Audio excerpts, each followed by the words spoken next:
بسم اللہ الرحمن الرحیم، السلام علیکم۔ میں سمیع ابراہیم ہوں اور آپ دیکھ رہے ہیں ہمارا یوٹیوب اور فیس بک چینل۔ نگران کابینہ کے ناموں پر ابھی تک پھڈا چل رہا ہے، لیکن آج شام یہ بتایا جا رہا ہے کہ حلف اٹھا لیا جائے گا تو کچھ پھر فائنل ہو جائیں گے نام۔ لیکن جو پھڈا ہے اٹ اونلی ریفلیکٹس کہ اس وقت دو سوچیں سائملٹینیسلی چل رہی ہیں اور بہت سارے لوگ جو ہیں وہ نگران کابینہ کا حصہ بننے کے لیے تیار نہیں ہیں، بہت سارے لوگ بننا چاہ رہے ہیں، ان کا بیچ میں آپس میں یہ سارا معاملہ ہے۔ لیکن یہ تاخیر صرف اس لیے ہوئی کہ جو ابتدائی پلاننگ تھی اس میں یہ پتہ چلا ہے کہ تبدیلی کرنا پڑی، اور اس کی بنیادی وجہ ایک خوف ہے عوامی رد عمل سے، اور اسی لیے ابھی الیکشن کمیشن نے کوئی فیصلہ نہیں کیا کہ نئی حلقہ بندیوں کے تحت الیکشن کرائے جائیں گے، یعنی نئی مردم شماری کی بنیاد پر حلقہ بندیاں کی جائیں گی، یا پرانی جو مردم شماری تھی اور جو حلقہ بندیاں ہیں اسی کے تحت الیکشن کرائے جائیں گے۔ آج امپورٹنٹ ایک میٹنگ الیکشن کمیشن نے پھر بلائی ہے، اور گزشتہ 2 اجلاس جو ہیں وہ ان کے نتیجہ خیز نہیں ہوئے، کیونکہ لارڈ جو ڈپارٹمنٹ ہے اس کے اندر بھی ایک کانفلکٹ ہے، اس کے اندر بھی ڈفرینس آف اوپینین ہے کہ جو نئی حلقہ بندیاں ہیں اس کے تحت اگر آپ نے نئی کانسٹیچوئنسیز بنانی ہے، نئے حلقے بنانے ہیں، نمبر آف سیٹس میں کمی یا اضافہ کرنا ہے، تو اس کے لیے آئینی ترمیم درکار ہے۔ تو وہ آئینی ترمیم کہاں سے آئے گی؟ اس لیے کہ ابھی تو پارلیمان ہی نہیں ہے، قومی اسمبلی ڈیزالو ہے، 2 صوبے کی اسمبلیاں ڈیزالو ہیں، تو یہ کیسے ہوگا؟ تو یہ ایک بڑا ان کے لیے مسئلہ بنا ہوا ہے، اور وہ انتظار کر رہے ہیں کہ کیا کریں۔ اس کے لیے وہ سپریم کورٹ کو دیکھ رہے ہیں۔ سپریم کورٹ بار کی جو پٹیشن ہے اس کی سماعت کے حوالے سے ابھی سوچا جا رہا ہے، دیکھا جا رہا ہے کہ وہ کب اس کی سماعت ہوگی۔ کل بڑی اہم سماعت ہو رہی ہے، جو نیب کے اندر قوانین کے اندر جو تبدیلیاں کی گئی تھیں اس کا بینچ جو ہے کل وہ سنے گا۔ اس میں دلائل مکمل ہو چکے ہیں، اور پچھلی تاریخ میں یہ کہا گیا تھا کہ اگر کسی نے کچھ اور دینا ہے ایڈیشنل تو وہ دے دے۔ تو اب کل جمعے کا دن ہے، ممکن ہے کہ کل ہی فیصلہ آ جائے یا کوئی پارٹی اس کو ٹائم لے، لیکن یہ بڑا اہم فیصلہ ہوگا، کیونکہ اگر اس ترمیم کو اڑا دیا جاتا ہے جیسے کہ پہلے ایک ترمیم اڑائی گئی ہے، یہ پرسن اسپیسیفک، گروپ اسپیسیفک ترمیم ہے، کیونکہ اس کے نتیجے میں جو نیب کے مقدمات تھے کرپشن کے وہ سارے کے سارے واپس ہو گئے۔ نواز شریف، شہباز شریف، حمزہ شہباز، مریم نواز، یہ سارے کے سارے، اسحاق ڈار، ان کے جو مقدمے ختم ہوئے یہ اسی ترمیم کے آنے کی وجہ سے ختم ہوئے۔ لیکن اس وقت عدالت نے یہ کہہ دیا تھا کہ اگر یہ سبجیکٹ ٹو دس ڈیسیژن ہوگا، جو بھی مقدمے وڈرا ہو رہے ہیں، اگر یہ امینڈمنٹ اڑ گئی، اگر عدالت یہ قرار دیتی ہے کہ یہ پرسن اسپیسیفک ہے اور آئین سے متصادم ہے، قانون نہیں بن سکتی، تو پھر جو مقدمات جس پوزیشن پہ تھے وہیں پر واپس چلے جائیں گے۔ تو یہ جو ساری بریت ہوئی ہے، مقدمے واپس ہوئے ہیں، یہ سارے کا سارا عمل جو ہے یہ ختم ہو جائے گا، اور وہیں سے شروع ہوگا جہاں سے یہ قوانین پاس کیے گئے تھے۔ بڑا امپورٹنٹ ڈیسیژن ہے۔ لیکن اسی بیچوں بیچ رانا ثناء اللہ نے یہ بات کہی ہے کہ گارنٹی مل گئی ہے نواز شریف کو کہ وہ واپس آ جائیں، تو اس لیے وہ اب سپٹمبر میں واپس آئیں گے۔ بہت سارے لوگ یہ سمجھ رہے ہیں، یہ بات کر رہے ہیں کہ نواز شریف کی جو واپسی ہے وہ چیف جسٹس عمر عطاب بندیال صاحب جب تک چیف جسٹس ہیں اس وقت تک نہیں ہوگی۔ سپٹمبر کے مڈ میں جب جسٹس قاضی فائز عیسیٰ سنبھالیں گے چیف جسٹس کا عہدہ، تو پھر اس کے بعد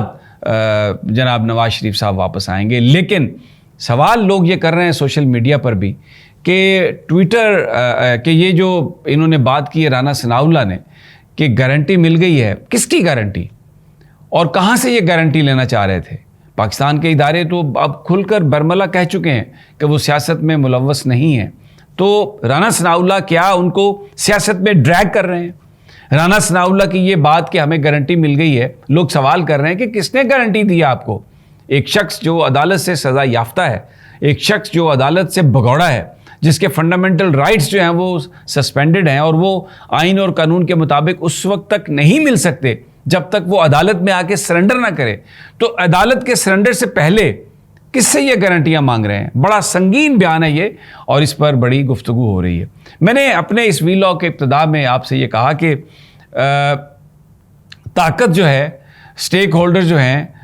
شاید ان کی وجہ سے، ان کے مختلف آراء کی وجہ سے ابھی الیکشن کمیشن بھی دیکھ رہا ہے، کوئی فیصلہ نہیں کر پایا، نگرانوں کا فیصلہ بھی التوا کا شکار ہو گیا۔ تو اسی طرح یہ بھی گزشتہ 3-4 دنوں میں یہ بات سامنے آئی ہے کہ اگر آپ جلسے جلوس نہ بھی نکالیں تو بھی عوام اس قدر پاورفل ہیں کہ وہ کسی بھی چیز کو تبدیل کرانے کی ہمت اور حوصلہ رکھتے ہیں۔ پی سی بی نے 14 اگست کی مناسبت سے پاکستان میں کرکٹ کے حوالے سے ایک ویڈیو جاری کی تھی۔ اس میں انہوں نے عمران خان صاحب کی جو پکچر ہے اس کو کاٹ دیا تھا، ان کی کوئی ویڈیو میں کوئی پریزنس نہیں تھی، حالانکہ سب سے بڑا واقعہ پاکستان کی 77 سالہ تاریخ میں، کرکٹ کی تاریخ میں ورلڈ کپ کا جیتنا تھا، اور وہ ورلڈ کپ عمران خان نے جتوایا تھا۔ بھلے ان سے سیاسی اختلاف تھے، لیکن پی سی بی نے عمران خان کو تصویر کو اڑا دیا، تو اس پر ایک ٹرینڈ چلا، سوشل میڈیا پر لوگ آئے، واٹس ایپ گروپس میں آیا، فیس بک، ٹویٹر، انسٹا، سنیپ چیٹ، ہر جگہ، یوٹیوب، یہ بات آئی، کھل کر آئی کہ یہ جو کیا ہے اس حکومت نے یا پی سی بی نے، یہ بڑا ایک غلط قدم ہے۔ تو اب جناب اس کی بنیاد پر پی سی بی نے ایک نئی ویڈیو لانچ کی ہے، اس کا اپڈیٹڈ ورژن، اور اس میں بادل ناخواستہ انہوں نے عمران خان کی تصویریں لگائی ہیں۔ ہیرو کی جو تصاویر ہیں وہ لگانا پڑی صرف عوامی دباؤ کی وجہ سے، سوشل میڈیا پر دباؤ کی وجہ سے۔ تو جو لوگ سوشل میڈیا کو سمجھتے ہیں کہ وہ ان افیکٹو ہے اور مین سٹریم میڈیا پر ہم پابندیاں لگا کے تو سوشل میڈیا کی کوئی اہمیت نہیں ہے، اس کو ہم بے توقیر کر دیں گے، تو یہ ان کے منہ پر پڑی ہے جا کے، اس لیے کہ سوشل میڈیا پر چلنے والی کیمپین کے نتیجے میں ویڈیو اپلوڈ ہوئی، اپ گریڈ ہوئی، اور اس میں عمران خان کی تصاویر واپس آئیں۔ ان کی جو کنٹریبیوشن تھی اس کو ایکنالج کیا گیا، جو ان کو مائنس کرنے کی بات تھی وہ اس میں حکومت ناکام ہوئی۔ تو یہ ایک اظہار ہے اس بات کا کہ پاکستان کے اندر جو سٹیک ہولڈرز ہیں ان میں عوام ایک سب سے بڑے سٹیک ہولڈرز ہیں، اور اب ان کی پریزنس کو آپ اگنور نہیں کر سکتے۔ کوئی جلسے جلوس نکالنے کی ضرورت نہیں، وائلنس کی ضرورت نہیں۔ سوشل میڈیا پر، ٹویٹر پر، فیس بک پر جب لوگ اپنی آراء کا اظہار کرتے ہیں اور کھل کر بات کرتے ہیں تو ڈیفینیٹلی اس کا ایک امپیکٹ ہوتا ہے۔ اس کے علاوہ جو ہمارے پاس خبریں ہیں فیصل آباد سے، وہاں پر جڑا والا میں جو ایک افسوسناک واقعہ ہوا، اس کے حوالے سے بھی انتظامیہ نے یہ بتایا کہ